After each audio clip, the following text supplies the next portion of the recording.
G'day and happy Cocktail Fridays. As always, I'm your host Troy. Today we are making a paper plane. Origami keeps my hands busy and my mind off sex. There we go. I made a swan. This recipe calls for bourbon whiskey, Amaro, Aperol, some fresh lemon juice, and the peel of an orange. Into a shaker, add 20 ml of bourbon, 20 ml of Amaro,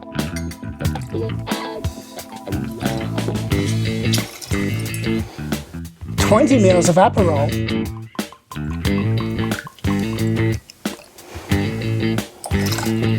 and 20 ml of lemon.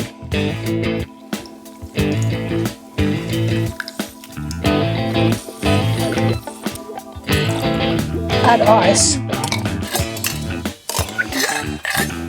and shake.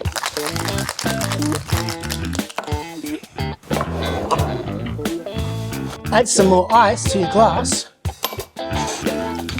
and finish off with some orange. And you're done. Tell us what you would do to improve this recipe. See you next time.